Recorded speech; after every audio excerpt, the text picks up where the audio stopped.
તો બોટાદના બરવાળા બાદ બોટાદ શહેરમાં પણ વરસાદ.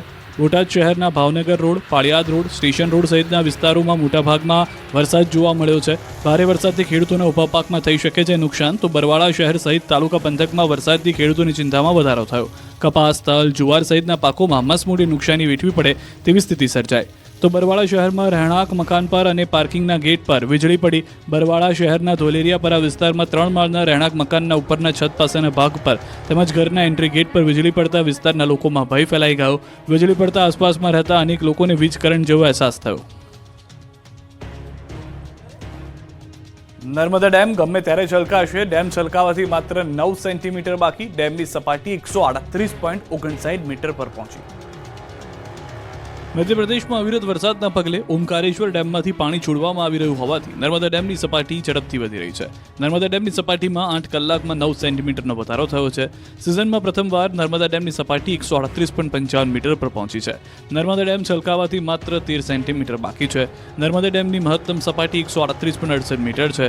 નર્મદા ડેમની મહત્તમ સપાટી પર પહોંચવા માત્ર 13 સેન્ટીમીટર બાકી છે. નર્મદા ડેમના ઉપરવાસમાંથી 92,648 ક્યુસેક પાણીની આવક છે, જેની સામે નર્મદાની નદીમાં કુલ 60,537 ક્યુસેક પાણીની આવક છે. નર્મદા ડેમનો એક દરવાજો 1.25 મીટર ખોલવામાં આવ્યો છે. નર્મદા, ભરૂચ અને વડોદરાના 42 કાંઠા વિસ્તારમાં આવતા ગામો એલર્ટ પર છે. હવે ગમે ત્યારે નર્મદા ડેમને 138.68 મીટરની સપાટીથી ભરી નર્મદાના નીરના વધામણા લેવાની તૈયારીઓ ચાલુ કરી દેવામાં આવી છે. મહીસાગરના કડાણા ડેમમાં પાણીની આવક વધી તો બોટાદનો ભીમડાદ ડેમ ઓવરફ્લો થવાના આરે હોવાથી ઢોલ વગાડી જાહેરાત કરાઈ. ઉપરવાસમાં ભારે વરસાદના પગલે મહીસાગરના કડાણા ડેમમાં પાણીની આવકમાં સતત વધારો નોંધાયો. કડાણા ડેમના 6 ગેટ 3 ફૂટ સુધી ખોલાયા. ડેમમાં 50,000 ક્યુસેક પાણી મહીસાગર નદીમાં છોડાઈ રહ્યું છે. કડાણા ડેમનું રૂલ લેવલ જાળવવા ડેમમાંથી સતત પાણી છોડાઈ રહ્યું છે. હાલમાં કડાણા ડેમ ભયજનક સપાટીથી માત્ર 2 ફૂટ દૂર છે. સારા વરસાદથી ડેમમાં પાણીની આવકમાં વધારો થયો છે. તો ઢોલ વગાડવાનું કારણ ખુશી અને અપીલ બંને છે. ઉપરવાસમાં થયેલા ભારે વરસાદથી બોટાદના ભીમડાદ ડેમ ઓવરફ્લો થવાના આરે છે. ડેમની જળ સપાટી વધતા ભીમડાદ ગામમાં પરંપરાગત રીતે ઢોલ વગાડી લોકોને સતર્ક કરાયા. ગામમાં ઢોલ વગાડી લોકોને ડેમ નજીક અને નદીના પટમાં ન જવા અપીલ કરાઈ. કોઈ ગ્રામજન નદીના પટમાં જશે તો ગુનો ગણાશે તેવી પણ જાહેરાત કરાઈ છે. આ તરફ ઉત્તર ગુજરાતથી વરસાદને લઈને સમાચાર. અંબાજીમાં ફરી ધોધમાર વરસાદ. પવનના સુસવાટા સાથે ધોધમાર વરસાદ. વીજળીના કડાકા ભડાકા સાથે વરસાદ શરૂ થયો. અંબાજીની બજારોમાં પાણી ભરાઈ ગયા છે. આપ જોઈ રહ્યા છો, બસના ટાયર ડૂબી જાય તેટલું પાણી જોવા મળી રહ્યું છે. કેટલાક વિસ્તારોમાં જાણે પૂર આવી ગયું હોય અંબાજીમાં તે પ્રમાણેના દ્રશ્યો જોવા મળી રહ્યા છે. રાત્રિ દરમિયાન અનેક વિસ્તારોમાં વિઝિબિલિટી ઘટી જવાને કારણે, પાણી ભરાઈ જવાને કારણે લોકોને પણ સમસ્યાનો સામનો કરવો પડી રહ્યો છે. કારણ કે સાંજ પછી પણ જે વરસાદ યથાવત રહ્યો છે તેને અંબાજીને પાણી કરી દીધું છે. સામાન્ય રીતે અહીંયા લોકોનો મેળો ભરાતો હોય છે, પરંતુ આ દ્રશ્યોથી પાણીનો મેળો ભરાયો હોય તેવા જોવા મળી રહ્યા છે.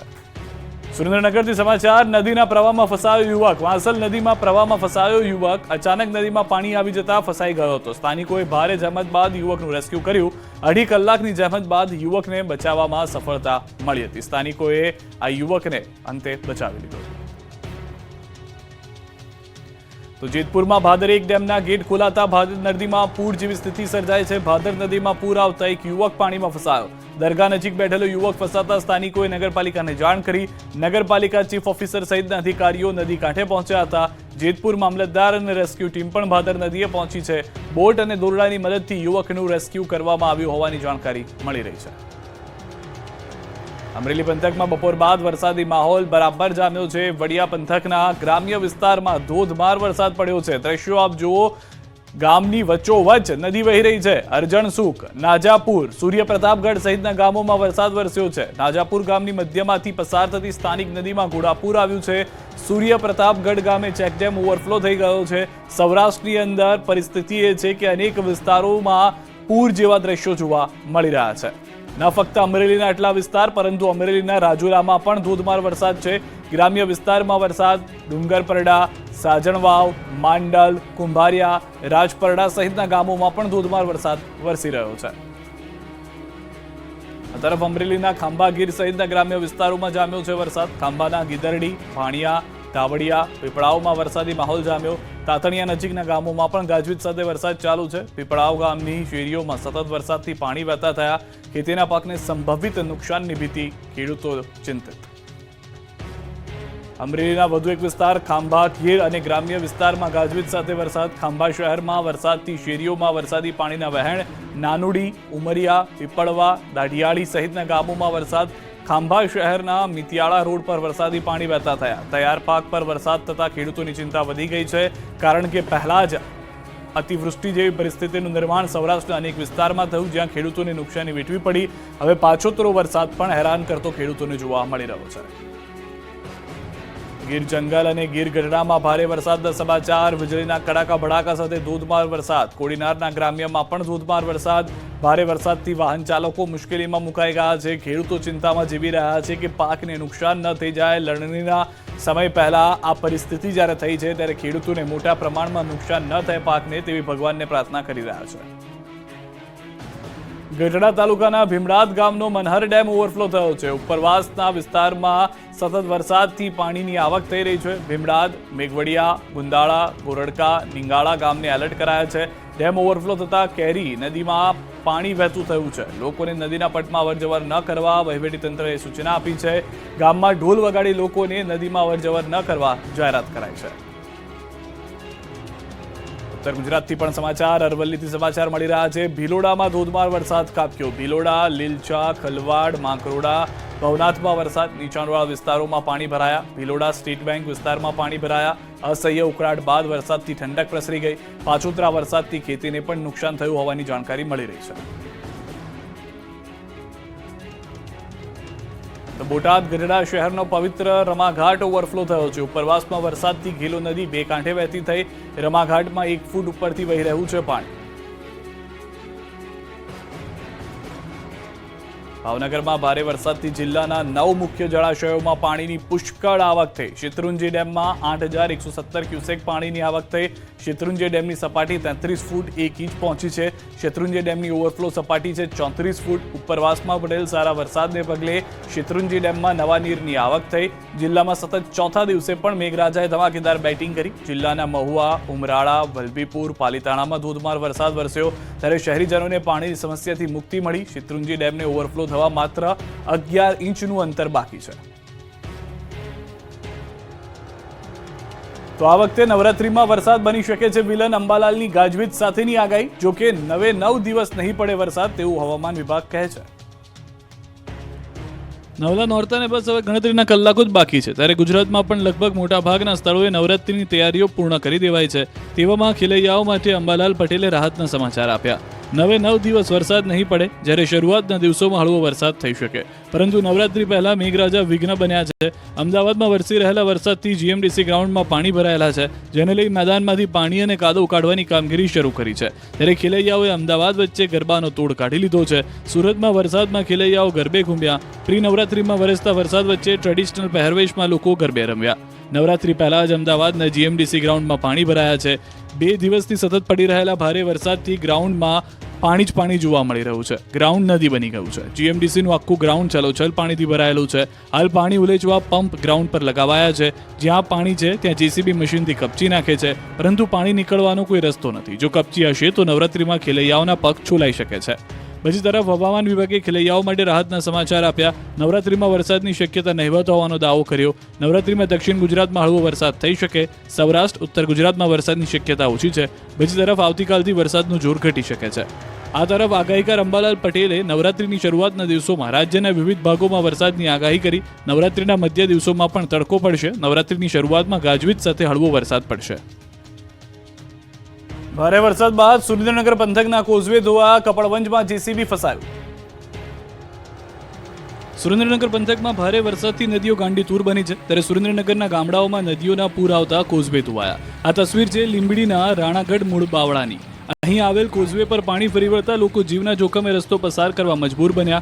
રાણાગઢ મૂળ બાવળા વચ્ચે આવેલ કોઝવે પર પાણી ફરી વળતા વાહન ચાલકો જીવના જોખમે પસાર થઈ રહ્યા છે. ઉપરવાસમાં થયેલા ભારે વરસાદને કારણે કોઝવે પર પાણી ફરી વળતા 5થી વધુ ગામના લોકોને હાલાકી પડી. સુરેન્દ્રનગર જિલ્લામાંથી પસાર થતી ભોગાવ નદીના પાણી છેક લીંબડી પંથકમાં પહોંચ્યા. દર વર્ષે કોઝવે પર પાણી ફરી વળતા હોવા છતાં તંત્ર દ્વારા પુલ બનાવવામાં ન આવતા ગ્રામજનોમાં રોષ ફેલાયો છે. સુરેન્દ્રનગર વઢવાણ તાલુકાના વસ્તડી ગામને જોડતા મુખ્ય ડાયવર્ઝન રસ્તા પર પાણી ફરી વળતા હાલાકી પડી. મુખ્ય ડાયવર્ઝન રસ્તા પર પાણી ભરાયેલું હોવા છતાં જીવના જોખમે વાહન ચાલકો રસ્તા પરથી પસાર થતા નજરે પડી રહ્યા છે. ભારે વરસાદને પગલે મોઘાઓ નદીનું પાણી ડાયવર્ઝન રસ્તા પર ફરી વળ્યું. દર વર્ષે ચોમાસામાં ડાયવર્ઝન રસ્તા પર પાણી ફરી વળતું હોવાથી તંત્રની કામગીરી સામે લોકોમાં રોષ જોવા મળી રહ્યો છે. તો કપડવંજના રાજપુર ગામે વાત્રક નદીમાં તોતિંગ જેસીબી ફસાયું. તોફાની નદીના વહેણમાં જેસીબી ચાલકે હોશિયારી મારી અને નદીમાંથી પસાર થવા જતાં અધવચ્ચે જેસીબી ફસાઈ ગયું, જેથી ચાલકનો જીવ અદ્ધર થઈ ગયો. અચાનક પાણીનો પ્રવાહ વધતા જેસીબી હાલક ડોલક થવા લાગે છે. જેસીબી ચાલક કલાકો સુધી પાણી વચ્ચે ફસાયો. સ્થાનિકો દ્વારા જેસીબી બહાર કાઢવાની તજવીજ હાથ ધરાઈ. મેઘરાજાની છેલ્લી ઇનિંગની મહેરથી સુરેન્દ્રનગરના ખેતરોમાં મચ્યો કહેર. છેલ્લા 3 દિવસમાં સુરેન્દ્રનગરમાં પડેલા વરસાદે તારાજી સર્જી. ચાલુ વર્ષે જિલ્લામાં અંદાજિત 5.86 લાખ હેક્ટર જમીનમાં કપાસ, મગફળી સહિતના પાકનું વાવેતર કરાયું, પરંતુ જન્માષ્ટમી સમયે પડેલા વરસાદથી મોટું નુકસાન થયું. ત્યારબાદ સરકાર દ્વારા સહાયની જાહેરાત તો કરાઈ, પરંતુ હજુ સુધી સર્વેની કામગીરી થઈ નથી. ત્યારે હાલ ફરીવાર પડેલા મેઘ કહેરે ખેડૂતોની મહેનત પર પાણી ફેરવી દીધું. ખેડૂતોના હાથમાં આવેલો કોળિયો છીનવાઈ ગયો. ત્યારે ખેડૂતો સરકાર પાસે સહાયની આશા રાખી રહ્યા છે. ખેડૂતોનું કહેવું છે કે પાછતરા વરસાદે ખેડૂતોને આપઘાત કરવી પડે તેવી પરિસ્થિતિ ઊભી કરાવી દીધી છે. વરસાદે ખેડૂતોની મહેનત પર પાણી ફેરવી જગતનો તાત ફરી એકવાર કુદરત સામે લાચાર બન્યો અને હવે સરકાર દ્વારા યોગ્ય વળતર ચૂકવવામાં આવે તેવી મીટ માંડીને બેઠો છે. જો સરકાર દ્વારા યોગ્ય વળતર ચૂકવવામાં નહીં આવે તો ખેડૂતોને આત્મહત્યા કરવાની નોબત આવશે અથવા ખેડૂતોને જમીનો વેચી શહેરો તરફ હિજરત કરવાનો વારો આવે તેવી શક્યતા છે. જામખંભાળિયાના ખેતરોમાં પાણી જામ, પાક તબાહ. વરસાદની છેલ્લી ઇનિંગના કારણે ખેડૂતોની દશા બેઠી છે. તૈયાર પાક પર પાણી ફરી વળતા ખેડૂતોના મોઢે આવેલો કોળિયો છીનવાઈ ગયો છે. દ્વારકાના જામખંભાળિયાના ગ્રામ્ય વિસ્તારમાં ભારે વરસાદ બાદ ખેતરોમાં પાણી ભરાયા છે. ભાડથર ગામે સતત વરસાદથી ખેતરોમાં પાણી ભરાતા પાકનો સત્યાનાશ થઈ ગયો છે. કપાસ, મગફળી સહિતના પાક પાણીમાં ગરકાવ છે. ખેતરોમાં એટલું પાણી ભરાયું છે કે ખેડૂતો પોતાના ખેતરમાં પણ પ્રવેશી શકતા નથી, એટલે ખેતરોમાં ઊભો પાક સુકાઈ જવાની ભીતિ છે. જામખંભાળિયા જેવી જ હાલત છે મહેસાણાની. મહેસાણા જિલ્લામાં છેલ્લા 2 દિવસમાં પડેલા વરસાદને કારણે ખેડૂતોની સ્થિતિ કફોડી બની. ભારે પવન સાથે વરસેલા વરસાદથી બાજરી, કપાસના તૈયાર પાકને મોટું નુકસાન થયું છે. પાકમાં નુકસાની જતા ખેડૂતો દ્વારા તંત્ર પાસે સહાયની માંગ કરવામાં આવી. વરસાદને કારણે ખેડૂતોને બેવડી નુકસાની વેઠવાનો વારો આવ્યો, ત્યારે તંત્ર સર્વે કરી સહાય ચૂકવે તેવી ખેડૂતોની માંગ છે. ભાવનગર પંથકમાં મેઘાએ ભૂક્કા બોલાવતા ખેતરો પાણી થઈ ગયા છે. ભાવનગરમાં સાર્વત્રિક વરસાદથી ખેડૂતોની ચિંતામાં વધારો થયો છે. ભાલ પંથકના અનેક ગામોના ખેતરોમાં ઘૂસ્યા છે પાણી. ભાલના પાળિયાદ, ઘાઘડી, રાજપરા, દેવળિયા વિસ્તારના વાડી વિસ્તારમાં વરસાદી પાણી ઘૂસી જતા પાક ડૂબી ગયો. ખેતરોમાં જાર, કપાસ જેવા પાકોમાં નુકસાન થયું. ખેડૂતોએ પાક નુકસાની અંગે માગ્યું વળતર. આ બાજુ ભાલ પંથકમાં ઘેલો નદીમાં આવ્યું ઘોડાપુર, જેના કારણે કેટલાક ગામડાઓના રસ્તાઓ બંધ થયા. તો ઉપરવાસમાં પડેલા ભારે વરસાદને કારણે ઘેલો નદીમાં પૂર જોવા મળ્યું. ઘેલો નદીમાં પાણી આવી જતા ભાલ પંથકમાં આવેલા આણપર પાસેથી દેવળિયા, પાળિયાદ, રાજપરા ગામ તરફનો જવાનો રસ્તો બંધ કરવામાં આવ્યો. ભાવનગરમાં ભારે વરસાદથી જિલ્લાના 9 મુખ્ય જળાશયોમાં પાણીની પુષ્કળ આવક થઈ. શેત્રુંજી ડેમમાં 8,117 ક્યુસેક પાણીની આવક થઈ. શેત્રુંજી ડેમની સપાટી 32 ફૂટ 9 ઇંચ પર પહોંચી. ઉપરવાસમાં પડેલ સારા વરસાદના પગલે શેત્રુંજી ડેમમાં નવા નીર આવી રહ્યા છે. જિલ્લામાં સતત ચોથા દિવસે પણ મેઘરાજાએ ધમાકેદાર બેટિંગ કરી. જિલ્લાના મહુવા, ઉમરાળા, વલભીપુર, પાલીતાણામાં ધોધમાર વરસાદ વરસ્યો, ત્યારે શહેરીજનોને પાણીની સમસ્યાથી મુક્તિ મળી. પંચમહાલના મહુલિયા ગામે નથી પહોંચ્યો વિકાસ. નદીમાં જીવના જોખમે ભણવા જતા વિદ્યાર્થીઓ. આ છે વિકસિત ગુજરાતની અસલી તસવીર. આ છે ગામ ગામ રોડના દાવાઓની વાસ્તવિકતા. આ જ શર્મનાક દ્રશ્યો ચાડી ખાઈ રહ્યા છે કે છેવાડાના ગામ સુધી વિકાસ પહોંચ્યાની વાતો માત્ર હવાઈ છે. 21મી સદીમાં 180 કિલોમીટરની સ્પીડે પૂરપાટ વાહનને દોડે તેવા રોડ બની રહ્યા છે. ત્યારે પંચમહાલના મહુલિયા ગામમાં તો સામાન્ય ગતિએ વાહન ચાલે તેવા રોડ પણ નથી. ભારે વરસાદ બાદ કોઝવે તૂટી જતા હજુ સુધી રિપેર નથી કરાતા, જેના કારણે વિદ્યાર્થીઓને જીવના જોખમે આ રીતે સ્કૂલે જવાની ફરજ પડી. ગોધરા તાલુકાના મહુલિયા ગામમાં મેશ્રી નદી પર બનાવાયેલો કોઝવે પણ પાણીમાં ગરકાવ થયો, જેને લઈને શાળાએ જતા બાળકોને ભારે મુશ્કેલી વેઠવી પડી. કોઝવે પાણીમાં ગરકાવ થતા મહુલિયા પ્રાથમિક શાળાના શિક્ષકોએ બાળકોને કોઝવે પસાર કરવા જહેમત ઉઠાવવી પડી. વિદ્યાર્થીઓ પાણીમાંથી પસાર થવા મજબૂર બન્યા. ગામના લોકોનું કહેવું છે કે દર ચોમાસે આ જ પ્રકારની પરિસ્થિતિ ઊભી થાય છે. શાળાએ જવા માટે 5 થી 6 કિલોમીટર ફરવું પડે છે, જેથી ઘણી વખત વાલીઓએ પોતાના ધંધા રોજગાર બંધ રાખી બાળકોને લેવા મૂકવા જવું પડે છે. તો કેટલીક વાર વિદ્યાર્થીઓ પાણીના કારણે શાળાએ જવાનું જ ટાળે છે, જેથી શિક્ષણ કાર્ય બગડે છે. શાળામાં બાળકોની હાજરી પર મોટી અસર પડે છે. મહુલિયા પ્રાથમિક શાળામાં આજુબાજુના 4 થી 5 ગામમાં પણ બાળકો આવે છે, પણ પાણીને કારણે ભારે હાલાકી ભોગવવી પડે છે. ત્યારે ગામ લોકોની માંગ છે કે કોઝવે પર ઘણા ખાડા પડી ગયા છે, જેનું સમારકામ કરવામાં આવે. કોઝવે થોડો ઊંચો બનાવી દેવામાં આવે, જેથી આ સમસ્યાનો ઉકેલ આવે. ત્યારે તંત્ર ગામ લોકોની માંગ ક્યારે સ્વીકારે છે તે જોવું રહ્યું. ભાદરવામાં ભીંડાના ભાવ 2 રૂપિયા કિલો થઈ જતા ખેડૂતોએ ચોધાર આંસુએ રડવાનો વારો આવ્યો. અમદાવાદમાં લીલા ભીંડાએ ભાદરવામાં જ ખેડૂતોને ચોથા આંસુએ રડાવ્યા. 20 થી 30 રૂપિયા કિલો ભીંડાને હવે 2 રૂપિયા કિલો વેચવાનો વારો આવ્યો છે. અમદાવાદના જમાલપુર એપીએમસીમાં લીલા ભીંડાની વધુ આવક ન માત્ર વેપારીઓ પરંતુ ખેડૂતોને પણ રડવા મજબૂર કરી ચૂકી છે. તમામ શાકભાજી 60 રૂપિયા કિલો વેચાઈ રહ્યા છે, પરંતુ ભીંડાની બમણી આવકને કારણે ખેડૂતોના ભીંડા 2 રૂપિયા કિલો ખરીદવા કોઈ તૈયાર નથી થઈ રહ્યું. 1 વીઘા જમીનમાં 50,000નું રોકાણ કરી ભીંડાની ખેતી કરનાર ખેડૂતોને હવે રોવાનો વારો આવ્યો છે. ન તો નફો મળી રહ્યો છે કે ન મૂડી નીકળી રહી છે. અંતે ખોટ સહન કરવાનો વારો આવ્યો છે. શાકભાજી વિક્રેતાઓની હાલત પણ ખરાબ છે. એપીએમસી માર્કેટમાં ભીંડો વેચાયા વગર પડ્યો હોય તેવું છેલ્લા 3 થી 4 દિવસથી બની રહ્યું છે. 1 વીઘા જમીનમાં 50,000નું રોકાણ કરીને ખેડૂતને આશા હતી કે ભીંડાને કારણે તેમનું ઘર ચાલશે, પરંતુ અમદાવાદ જિલ્લાના ખેડૂતોને ભીંડાની ખેતી ભારે પડી ગઈ. ખેડૂતોને આશા છે કે દર વખતની જેમ સરકાર હવે ખેડૂતોની વહારે આવશે. ગુગંબામાં લોકોની ઊંઘ હરામ કરનાર વાંદરો પાંજરે પુરાયો. પાંજરામાં પણ કર્યા ધમપછાડા. પાંજરામાં પુરાઈ જતા વાંદરાભાઈ આ રીતે ડઘાઈ ગયા. પંચમહાલના પરોલીમાં વાંદરા એવો આતંક મચાવ્યો કે ન પૂછો વાત. છેલ્લા 15 દિવસથી વાંદરાએ સ્થાનિકોની ઊંઘ હરામ કરી નાખી હતી. બાળકોને મહિલાઓને નિશાન બનાવીને હુમલો કર્યો હતો. આથી વન વિભાગની ટીમ વાંદરાને પકડવા પહોંચી. પાંજરું મૂક્યું, જેમાં કેળા મૂકતા જ વાંદરાભાઈ લલચાયા અને પાંજરામાં ચડી ગયા. ત્યાં જ પાંજરાનો દરવાજો બંધ કરી દેવાયો. બસ પછી તો વાંદરાભાઈ બહાર જવાનો રસ્તો શોધવા માટે પાંજરામાં જ ગોળ ગોળ ભૂંદડી ફરવા લાગ્યા. જેવો વાંદરો પુરાયો એટલે આસપાસના સ્થાનિકો જાણે કે કોઈ મોટા યુદ્ધમાં જીત મેળવી હોય એમ ઉજવણી કરવા લાગ્યા. સૌને હાશકારો થયો. વન વિભાગે વાંદરાને પકડ્યા બાદ જંગલમાં મુક્ત કરી દીધો છે. સ્થાનિક સ્વરાજની ચૂંટણી પહેલા વડોદરામાં કોંગ્રેસની મળી બેઠક. સ્થાનિક સ્વરાજની ચૂંટણી પહેલા કોંગ્રેસ એક્શનમાં આવી ગઈ. બેઠકનો ધમધમાટ શરૂ કરી દીધો. ત્યારે 2 દિવસના ગુજરાત પ્રવાસે આવેલા કોંગ્રેસના પ્રભારી મુકુલ વાસનિક તેમજ પ્રદેશ પ્રમુખ શક્તિસિંહ ગોહિલની ઉપસ્થિતિમાં વડોદરાના વરણા સ્થિત ત્રિમંદિર ખાતે જિલ્લા કોંગ્રેસના હોદ્દેદારો સાથે બેઠક યોજાઈ, જેમાં સંગઠનલક્ષી તેમજ સ્થાનિક સમસ્યાઓ અંગે પણ ચર્ચા વિચારણા કરી. આ સમસ્યાઓ અંગે વિધાનસભા સહિત વિવિધ સ્તરે તેના નિવારણ માટેના કાર્યક્રમોની ચર્ચા પણ કરવામાં આવી. આ બેઠક બાદ કોંગ્રેસ પ્રભારી મુકુલ વાસનિકે જિલ્લાની સમસ્યાઓથી પ્રજાજનોને હાલાકી પડી રહી હોય તે અંગે આંદોલન કરવાની ચર્ચા કરી. તો શહેરનું